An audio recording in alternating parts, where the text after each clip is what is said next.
அவன் உன்னை வளர்த்தான்.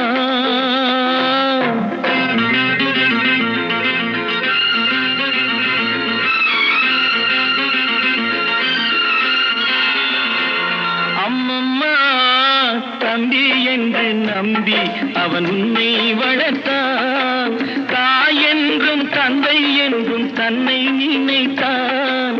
தாய் என்றும் தந்தை என்றும் தன்னை நினைத்தான். அது உனக்காக வாழ்ந்த உள்ளம் அல்லவோ, அது உனக்காக